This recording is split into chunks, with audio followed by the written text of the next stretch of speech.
Assalamualaikum warahmatullahi wabarakatuh. Perkenalkan, saya Karina Pramita Ningrum dengan NIDN 0416038803. Saya adalah dosen di program Ilmu Komunikasi Fakultas Ilmu Sosial dan Ilmu Budaya Universitas Pakuan Bogor. Pada kesempatan ini, saya akan memaparkan pernyataan diri saya sebagai dosen ilmu komunikasi berkaitan dengan salah satu aspek Tridharma perguruan tinggi dalam bidang pengajaran. Saat ini, saya diberi kepercayaan untuk mengampu mata kuliah perilaku konsumen dengan kode mata kuliah IKO 6122 dengan bobot 2 SKS. Mata kuliah ini merupakan mata kuliah wajib bagi mahasiswa konsentrasi komunikasi pemasaran digital semester 4 program studi ilmu komunikasi FISIP Universitas Pakuan. Berikut, saya akan menjelaskan tentang deskripsi mata kuliah perilaku konsumen. Mata kuliah ini berfokus pada dua aspek pembelajaran. Aspek pertama, yaitu pemahaman atau kognitif, di mana mahasiswa dikenalkan pada dasar-dasar konseptual perilaku konsumen dalam ruang lingkup pemasaran. Mata kuliah ini memberikan pemahaman mengenai bagaimana perilaku konsumen dan keterkaitannya dengan teknologi. Mahasiswa juga diberikan pemahaman mengenai penentuan segmentasi konsumen, targeting dan positioning, hingga bagaimana pengaruh internal dan eksternal mempengaruhi keputusan pembelian konsumen. Pada aspek pembelajaran kedua, yaitu aspek praktis, mahasiswa diminta membuat produksi pesan pemasaran dengan mengacu pada profil konsumen dari sebuah komunitas sosial non-profit. Berikut poin-poinnya. Yang pertama, mahasiswa mampu menjelaskan konsep dasar perilaku konsumen dan perkembangannya dalam era digital. Yang kedua, mahasiswa mampu mengkategorikan segmentasi konsumen berdasarkan faktor-faktor internal dan faktor-faktor eksternal yang mempengaruhi perilakunya. Yang ketiga, mahasiswa mampu menciptakan hasil karya pesan pemasaran yang menarik dan sesuai dengan karakteristik konsumen yang dituju untuk memaksimalkan strategi komunikasi pemasaran. Adapun CPL Prodi yang dibebankan pada mata kuliah perilaku konsumen antara lain, yang pertama, mampu merasionalkan konsep, kaidah, proses penyusunan rencana, implementasi, monitoring dan pengembangan program komunikasi, serta pengetahuan tentang regulasi terkait bidang komunikasi. Yang kedua, mampu mengkorelasikan hasil kerja mandiri dan kelompok yang bermutu, terukur dengan pemikiran logis, kritis, sistematis, serta inovatif dalam konteks social planner dalam mengembangkan ilmu komunikasi. Yang ketiga, mampu merencanakan, memproduksi, dan mendistribusikan pesan komunikasi untuk mengukur keterampilannya menggunakan konsep dan teori komunikasi yang inovatif dan relevan terhadap kaidah-kaidah ilmiah di bidang ilmu komunikasi. CPMK untuk mata kuliah ini terdiri dari 1. Mahasiswa mampu menjelaskan konsep dasar perilaku konsumen dan perkembangannya pada era digital. 2. Mahasiswa mampu mengkategorikan segmentasi pasar berdasarkan faktor-faktor internal dan eksternal yang mempengaruhi perilaku konsumen. Yang ketiga, mahasiswa mampu menciptakan hasil karya pesan pemasaran yang menarik dan sesuai dengan karakteristik konsumen yang dituju untuk memaksimalkan strategi komunikasi pemasaran. Selanjutnya, sub CPMK akan saya jabarkan ke dalam materi setiap pertemuan, dengan total 14 pertemuan, ditambah 2 pertemuan lain yang terdiri dari pertemuan UTS dan pertemuan UAS. 1. Sub CPMK 1. Mahasiswa mampu memahami konsep dasar perilaku konsumen dengan materi, pengertian perilaku konsumen dan contoh iklan yang menyesuaikan karakteristik khalayak, perkembangan perilaku konsumen pada era teknologi digital, dan menganalisis pengalaman perilaku belanja sebelum dan sesudah adanya e-commerce. Kedua, sub CPMK 2. Mahasiswa mampu membedakan konsep perilaku konsumen dan keterkaitannya dengan teknologi, dengan materi, manfaat teknologi dalam perilaku konsumsi pada pertumbuhan bisnis dan kepuasan konsumen, dan menganalisa proyeksi perkembangan e-commerce dan perilaku konsumennya di masa depan. Ketiga, sub CPMK 3. Mahasiswa mampu mengkategorikan segmentasi konsumen, penentuan target konsumen, dan positioning produk. Materinya antara lain mengkategorikan target potensial produk dalam segmentasi, targeting, dan membentuk positioning produk, lalu menentukan target konsumen berdasarkan base for segmentation, lalu membuat positioning produk berdasarkan unique selling proposition. Sub CPMK 4, mahasiswa mampu membedakan motivasi konsumen, kepribadian, dan gaya hidup yang dimiliki oleh konsumen. Materinya antara lain pengertian motivasi konsumen dan penerapannya dalam siklus motivasi diri manusia. Yang kedua, menganalisis 4 elemen motivasi, ada kebutuhan, keinginan, goals, dan motif komunikasi. Lalu mengkategorikan kepribadian konsumen berdasarkan teori kepribadian, di antaranya ada teori psikoanalisis Sigmund Freud, teori sosial neo-Freudian, dan teori sifat. Kemudian mengkategorikan gaya hidup konsumen berdasarkan bagan value dan lifestyle nomor 2. Sub CPMK 5, mahasiswa mampu menentukan proses belajar konsumen, penentuan persepsi hingga proses pembelian konsumen. Materinya antara lain menentukan syarat proses belajar konsumen terhadap pesan pemasaran produk dan jasa, membedakan proses belajar perilaku melalui teori classical conditioning, operant conditioning, dan observational learning atau social learning, lalu menentukan karakteristik stimulus yang mempengaruhi persepsi konsumen, kemudian membedakan proses konsumsi konsumen mulai dari proses pembelian, proses konsumsi, dan proses pasca konsumsi konsumen untuk bisa mendapatkan loyalitas. Selanjutnya ada sub CPMK 6. Mahasiswa mampu merancang konsep pesan iklan dalam membuat iklan produk atau jasa pada media pemasaran.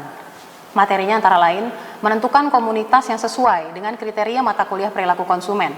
Biasanya komunitas ini adalah komunitas sosial non-profit yang memiliki kebermanfaatan bagi masyarakat secara luas. Kemudian mahasiswa akan menentukan tahapan segmentasi konsumen menggunakan base for segmentation dari komunitas sosial non-profit yang sudah dipilih. Lalu mereka akan melakukan pengkategorian secara berkelompok melalui diskusi dan wawancara. Sub CPMK 7, mahasiswa mampu menciptakan pesan pemasaran yang efektif, kuat, dan sesuai dengan karakteristik dari perilaku konsumen. Materinya merancang pesan promosi melalui video profil komunitas yang menjelaskan siapa target sasaran dan program apa yang ditawarkan komunitas kepada masyarakat. Lalu menciptakan video promosi profil komunitas yang dibagikan melalui media pemasaran yang disepakati bersama. Buku ajar yang digunakan sebagai acuan pembelajaran antara lain, yang pertama, buku Schiffman, Canuck, dan Wissenblit di tahun 2010 dengan judul Consumer Behavior 10th Edition. Yang kedua, Kotler dan Keller dari tahun 2007 dengan judul Manajemen Pemasaran edisi ke-12. Dan yang ketiga, Kotler, Kertajaya, dan Setiawan dari tahun 2021 dengan judul Marketing 5.0 Teknologi untuk Kemanusiaan. Jurnal acuan yang digunakan untuk materi pembelajarannya adalah yang pertama perilaku konsumen, sikap dan pemasaran dari Firmansyah. Metode pembelajaran mata kuliah ini mengacu kepada kurikulum OBE atau Outcome Based Education. Mata kuliah ini terintegrasi dengan mata kuliah pemasaran sosial dan menggunakan metode Project Based Learning. Output dari pembelajaran ini adalah untuk membantu komunitas dalam mengkategorikan target sasaran yang dituju dengan penjelasan sebagai berikut. Yang pertama, delivery, yaitu menyampaikan materi perkuliahan di setiap pertemuan serta memberikan contoh-contoh terbaru tentang fenomena perilaku konsumen di era digital. Yang kedua, interaction. Kita mendorong mahasiswa untuk melakukan diskusi mengenai faktor-faktor yang mempengaruhi perilaku konsumen, baik tadi secara internal maupun eksternal, kemudian mengaitkannya dengan temuan di lapangan pada suatu komunitas non-profit yang akan dijadikan objek tugas akhir semester. Yang ketiga, assessment, membimbing dan mengarahkan mahasiswa untuk merancang pesan pemasaran yang tepat, disesuaikan dengan target konsumen yang dituju komunitas sosial non-profit tersebut untuk mempromosikan komunitasnya. Kegiatan perkuliahan dilakukan secara offline di kelas untuk membantu pemahaman mahasiswa lebih jauh terkait materi perilaku konsumen. Mahasiswa juga dapat melakukan komunikasi dan respon melalui ketua kelas atau komti secara kolektif, bisa juga melalui WhatsApp group atau email ke karinapramita@unpak.ac.id. Komponen penilaian dari mata kuliah perilaku konsumen ini terdiri dari untuk kehadiran ada 10%, tugas kelompok sebesar 20%, presentasi kelompok 25%, UTS 20%, dan UAS 25%. Demikian pemaparan deskripsi rencana pembelajaran semester yang bisa saya sampaikan. Berikut ini saya tampilkan video pengajaran yang diambil dari materi pertemuan ke-6 dengan topik learning process. Selamat menyaksikan. Terima kasih. Assalamualaikum warahmatullahi wabarakatuh. Waalaikumsalam warahmatullahi wabarakatuh. Selamat pagi teman-teman kelas Komsartal 2. Pagi. Apa kabar hari ini? Baik. Alhamdulillah. Oke, hari ini teman-teman, saya akan menjelaskan kembali materi kita, melanjutkan materi yang minggu lalu sudah kita pelajari. Minggu lalu kita belajar tentang motivasi konsumen, maka hari ini kita akan melanjutkannya dengan yang namanya apa di depan? Learning process. Learning process. Apa sih learning process, teman-teman? Proses belajar. Diartiin doang itu ya berarti ya. Coba kalau makna yang sebenarnya apa? Learning process itu apa sih? Kalau menurut kacamata teman-teman sebelum kita masuk ke definisi. Apa itu learning process? Apa? Learning process, berarti proses kita dalam apa? Belajar, menerima apa? Menerima informasi, apalagi? Setelah diterima informasi diapain? Diolah. Sampai akhirnya kita terapkan atau implementasikan. Nah, kurang lebih teman-teman materi tentang learning process adalah tentang itu. Di dalam mata kuliah perilaku konsumen ini, maka kita harus belajar, mau nggak mau ya, kita harus belajar tentang secara psikis sebenarnya konsumen itu gimana ya cara belajar mereka terhadap sebuah produk atau jasa yang mungkin diiklankan melalui banyak media massa. Nah, ini adalah materi kita di hari ini. Kita lanjut. Ini buku acuan kita. Teman-teman pasti sudah punya karena teman-teman bisa mengakses buku ini melalui LMS. Dan kebetulan buku ini juga e-booknya sudah saya kasih di grup Komti. Jadi teman-teman bisa tinggal download, ambil. Buku acuan kita adalah Consumer Behavior atau Perilaku Konsumen. Pengarangnya adalah Schiffman, Canuck, dan Wissenblit di tahun 2010. Kemudian dia yang edisi ke-10. Karena perilaku konsumen ini kemarin terakhir itu kita ambil yang edisi 2007. Tapi akhirnya sudah banyak mengalami pembaharuan sampai akhirnya dia dapatlah yang edisi ke-10 ini yang membahas tentang digitalisasi terutama di dalamnya ya. Kita lanjut. Nah ini, kenapa sih kita perlu memahami materi tentang learning process? Kalau tadi saya bilang, teman-teman juga jawab, mengolah informasi Bu, mendapatkan informasi. Nah berarti teman-teman semua konsumen kan ya? Oke. Kalau kita berperan sebagai pemasar, maka apakah kita juga harus mempertimbangkan informasi tersebut nyampe ke konsumen atau enggak? Ya, jadi ketika kita mau bikin iklan, maka poin-poin inilah yang harus kita pahami sebagai pemasar juga. Tapi di sisi konsumen kita juga harus menyadari, gitu ya. Paham kan maksudnya? Secara konsumen sebenarnya kalian juga memang melakukan hal ini gitu loh. Oh ya, saya memahami kalau misalnya saya ngelihat iklan, pasti saya akan menentukan preferensi. Preferensi itu kayak acuan tepat atau enggak ya, itu jadi hal yang masuk akal atau enggak ya, cocok atau enggak ya buat saya gitu loh. Kemudian menentukan sikap kita juga, mau belikah atau cuma sekedar mau lihat. Oke, kita lanjut. Ini definisi dari learning process. Jadi ada dua definisi yang saling melengkapi. Yang pertama itu menurut Loudon dan Della Bita dalam Solomon, dia bilang kalau learning process adalah atau learning is refers to a relatively permanent change in behavior that is caused by experience. Apa artinya? Boleh, bahasa Inggris aku gimana ya Bu ya? Gimana? Apa artinya? Learning itu maksudnya apa? Mengacu pada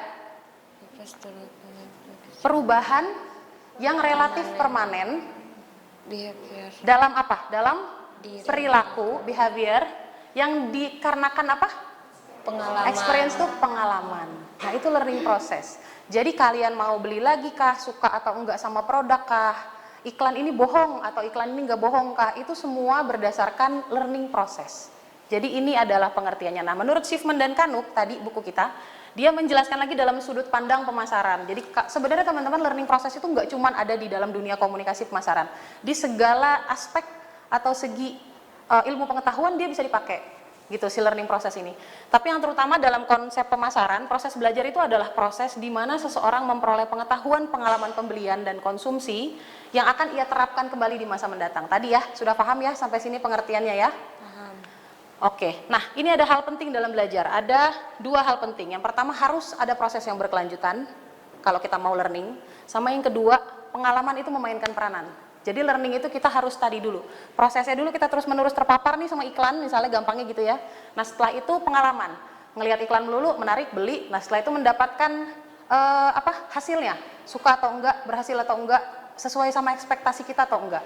Kalau enggak sesuai ya berarti kita enggak mau beli lagi, gitu ya. Kalau sesuai maka kita melanjutkan pembelian. Nah ini syarat proses belajar ada 4 ini. Yang pertama harus adanya motivasi.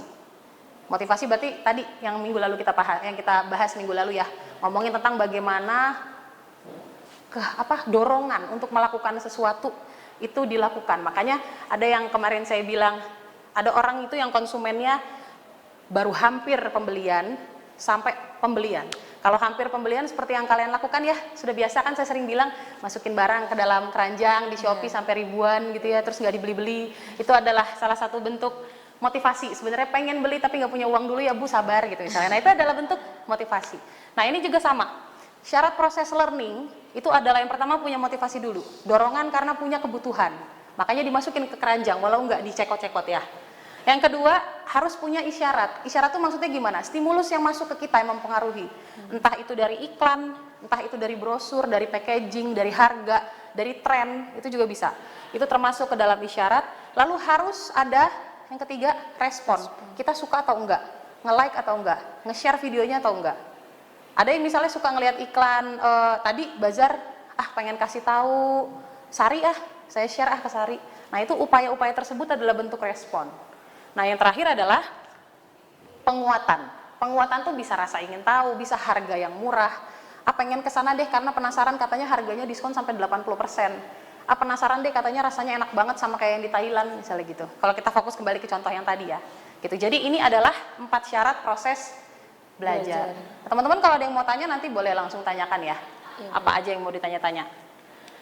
Lanjut, nah ini proses belajar. Ada 2 teman-teman, kognitif. Kalau kognitif itu pemahaman.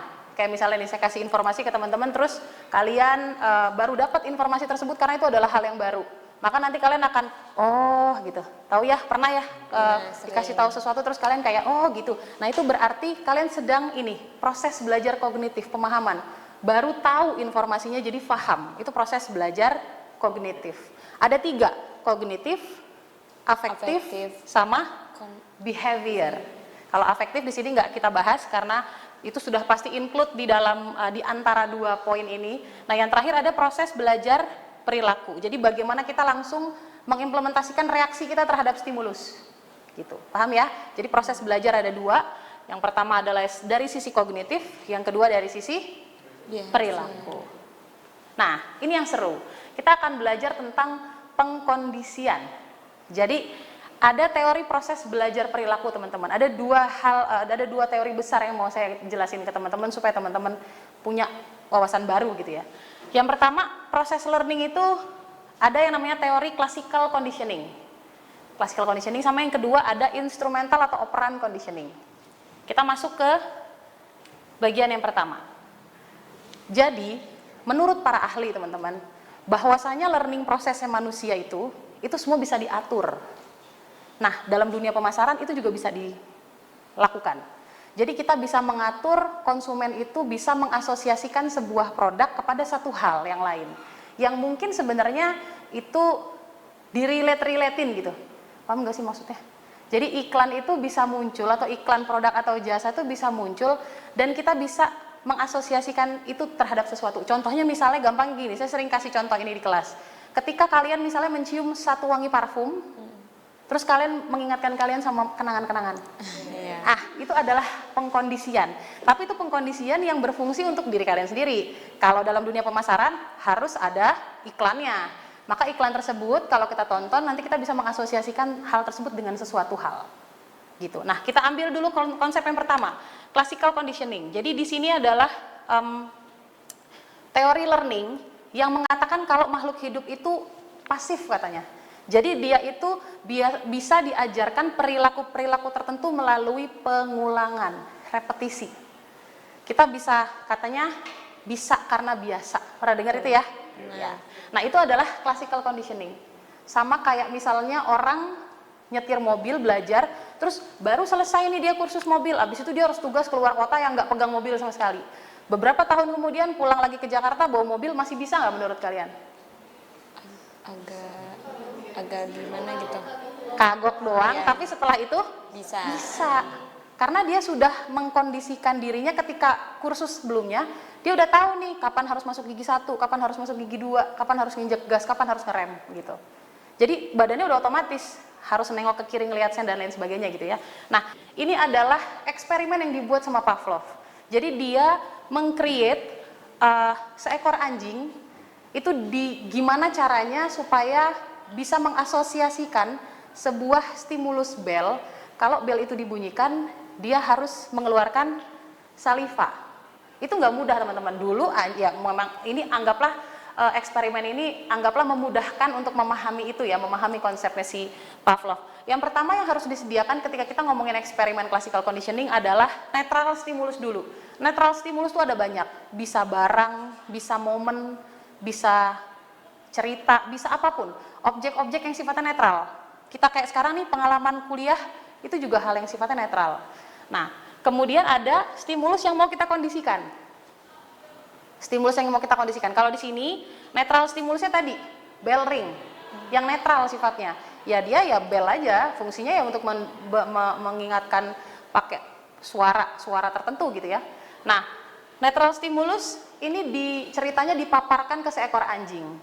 Jadi anjingnya eksperimen ini dilakukan dalam 1 hari gitu ya. Dibunyikan itu belnya beberapa kali secara terus-menerus pengulangan. Ya anjingnya memiliki respon apa enggak? Enggak, biasa aja, ya bunyi, keberisikan aja gitu ya. Nah, setelah itu masuklah unconditioned stimulus. Jadi stimuli yang kita kondisikan. Ketika anjing ngelihat daging, pasti dia mengeluarkan saliva. Nah, itu diulang terus-menerus. Di bell ring, dia diem, kasih daging, dia mengeluarkan saliva. Begitu terus-menerus dilakukan pengulangan. Sampai, ini ya, during condition tadi, dilakukan terus-menerus, sampai pada akhirnya, pengkondisian yang setelah selesai dilakukan pengkondisian, anjing itu setiap mendengar suara bel, maka dia akan secara otomatis mengeluarkan saliva. Gitu. Sama halnya ketika kalian ngelihat orang makan jeruk nipis, terus ketika dia gigit, kalian langsung gitu. Nah, itu pengkondisian. Karena apa? Secara terus-menerus kalian dulu pernah juga melakukannya dan tahu pengalamannya gitu, experience kan. Itu learning process. Jadi itu yang dimaksud sama si Pavlov. Nah, selanjutnya ini teman-teman. Kalau salah satu contohnya, kalau di sini saya ambil contoh misal produk Coca-Cola. Dulu itu produk Coca-Cola itu tidak dikenal orang. Maksudnya ya dia cuma sekedar minuman bersoda, dia punya kompetitor Pepsi dan lain sebagainya gitu ya. Nah, kemudian pengiklan mau mengkondisikan gimana caranya supaya kalau iklan ini itu dianggap sebagai minuman yang selalu ada ketika Natal. Nah, akhirnya dilakukanlah pengkondisian dengan cara apa? Membuat iklan yang diterapkan di momen-momen menuju Natal. Kayak di sini, unconditioned stimulusnya Christmas, itu kan momen ya, momen besar. Lanjut, netral stimulusnya si produk kita, produk Coca-Colanya. Lalu during condition kita terus ini bikin iklan yang secara kontinu dilakukan gitu ya, secara kontinu dilakukan si Christmas Coca-Cola. Akhirnya endingnya adalah setiap kali ngelihat Coca-Cola, konsumen melihat itu seperti Natal. Rasanya kayak mau Natal, sama kayak marjan yang selalu ada di iklan bulan puasa. Terus akhirnya kita kayak, bentar lagi lebaran gitu ya. Nah, kita sampai di sesi tanya jawab teman-teman. Ada yang mau tanya? Ada Ibu. Silakan. Pengen tahu aja sih Bu untuk contoh iklan lain yang memang menerapkan classical conditioning gitu Bu. Oke, contoh lain yang ada di TV? Iya betul. Anggaplah yang ada di TV ya teman-teman ya. Kita ambil contoh iklan bir brand ketika periode COVID. Oh iya. Ya, kalian pernah lihat iklan bir brand ya? Iklan bir brand tuh biasanya, nggak usah iklannya deh, produk bir brand itu biasanya identik dengan apa sih? Naga putih. Hah? Kalau sakit, disarankan minum bir brand. Jadi katanya dia itu susu yang bisa bikin orang sembuh dari sakit gitu ya. Nah, selama COVID kemarin, isu yang beredar itu apa? Katanya bir brand itu bisa meningkatkan imun, menyembuhkan COVID katanya. Iklannya dipaparkan selama terus-menerus ya. Iklannya terus-menerus dipaparkan sampai akhirnya yang kita temui adalah kalau kita datang ke minimarket, kita datang ke supermarket, bir brand itu nggak ada. Benar. Berarti berhasil pemasarannya gitu ya. Nah, itu sebenarnya pengkondisian. Jadi momen COVID itu adalah momen. Momen itu yang akhirnya dibilang jahat enggak ya, tapi itu kan bentuk komunikasi pemasaran ya, strategi pemasaran. Itu upaya yang dilakukan sama pemasar untuk meningkatkan pemasaran mereka, meningkatkan penjualan. Tadi berarti dengan isu-isu mengenai COVID, dia datang sebagai solusi. Nah, pemaparan itu terus-menerus keterdedahan ya, terdedahnya konsumen tentang informasi tersebut, itu yang membuat produknya akhirnya naik. Akhirnya setiap kali kita mau minum bir brand udah pasti mikirnya itu akan menyembuhkan ketika kita lagi sakit apapun. Covid aja kalah, masa cuman mah doang gue nggak sembuh pakai ini gitu ya. Nah, ada lagi yang mau tanya? Faiz? Ya, mau tanya apa Faiz? Misalkan kan saya seorang pemasar Ibu, ingin memasarkan sebuah produk, misalkan minum penambah energi. Minuman penambah energi? Iya. Oh, oke. Oke. Kalau kan sekarang lagi zaman olahraga Ibu pada lari, gym. Nah itu gimana cara strategi classical conditioning ini bisa digunakan? Oke. Classical conditioning, misalnya Faiz punya produk minuman penambah tenaga. Kita bisa lihat berarti unconditioned stimulusnya apa nih yang sekarang lagi happening. Di Bogor lagi happeningnya apa? Lari. Olahraga lari ya. Nah, produknya minuman penambah tenaga. Kalau iklannya mau ditampilkan bentuknya nggak pakai TV misalnya gitu ya, kita bisa misalnya selalu rutin memberikan informasi mengenai iklan produk tersebut ya. Misalnya minumannya Faiz Strong, misal ya, minuman penyegar atau minuman penambah tenaga Faiz Strong itu selalu ada di setiap momen lari yang ada di kota Bogor misalnya gitu. Jadi kamu harus papar terus konsumen dengan informasi mengenai tadi produk kamu di satu momen yang tepat. Nanti sama kayak contohnya Anlin. Anlin itu apa? Dulu dia 1000 langkah sehari. Selalu ada Anlin nggak dalam semua kegiatan jalan atau lari yang ada di seluruh Indonesia? Ya, Pocari Sweat lari, ingat ya? Nah, minumannya Faiz bisa, Faiz Strong bisa masuk ke situ. Dengan cara itu tadi, konsisten selalu ada dalam setiap momen lari. Misalnya, nah kita bisa mengambil itu untuk menentukan condition atau classical conditioning ini tadi. Jadi segala sesuatu yang selalu diulang, itu pada akhirnya akan bisa membuat konsumen mudah mengasosiasikan produk kita terhadap sesuatu. Paham ya sampai sini ya? Oke. Yang kedua ada classical conditioning. Kalau classical conditioning ini atau ini classical conditioning yang tadi ya, kita masuk ke instrumental conditioning. Kalau tadi dalam classical conditioning yang ingin diperoleh sama si eksperimennya itu reaksi pasif. Kalau ini reaksi aktif. Reaksi aktif berupa apa? Reward and punishment. Jadi ini adalah salah satu eksperimen yang dilakukan sama Skinner. Dia melakukan eksperimen kepada seekor tikus.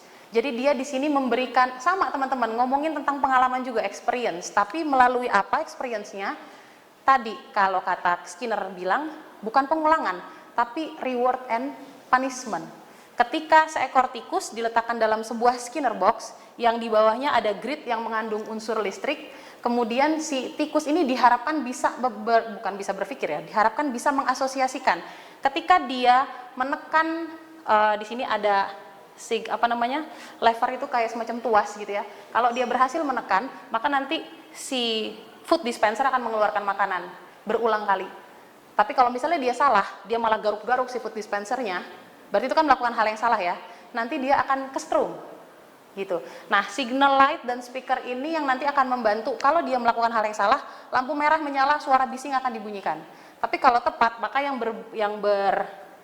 nyala gitu ya, itu yang signal biru dan dia bisa makan. Gitu ya, teman-teman. Nah, ini adalah dua penerapan learning, teman-teman. Intinya kalau dalam operant conditioning, dia itu bisa melakukan penguatan-penguatan. Jadi semakin bagus reward yang didapatkan sama konsumen dalam promosi sebuah barang, itu semakin tinggi juga tingkat keinginan dia untuk melakukan pembelian. Tapi bisa juga kita melakukan penguatan negatif. Kalau nggak beli barang ini, nanti kamu akan begini. Kayak bir brand tadi. Misalnya bir brand tadi itu kalau misalnya dia nggak diminum, kalian akan lebih cepat, lebih susah sembuh dari COVID misalnya gitu. Jadi ada penguatan-penguatan ini, gitu ya. Nah, teman-teman, ini materi kita di hari ini. Ada dua bentuk teori untuk learning process. Untuk tugas, nanti akan saya kasih ke teman-teman melalui LMS. LMS mata kuliah perilaku konsumen tentunya ya, jangan ke mata kuliah yang lain. Oke. Nah, nanti teman-teman bisa langsung lihat selain buku pedoman, tugas juga bisa di-upload di sana. Materi untuk tugasnya juga sudah ada di sana. Nanti teman-teman kalau ada kesulitan boleh hubungi Komti langsung untuk direct ke saya atau bisa juga menghubungi WhatsApp saya ya, dan teman-teman sudah punya nomornya semua. Ada yang mau ditanyakan lagi atau sudah cukup? Sudah cukup, Bu. Oke, terima kasih semua atas kehadirannya hari ini. Kita ketemu lagi minggu depan. Kurang lebihnya saya mohon maaf. Wabillahi taufiq wal hidayah. Wassalamualaikum warahmatullahi wabarakatuh. Waalaikumsalam warahmatullahi wabarakatuh.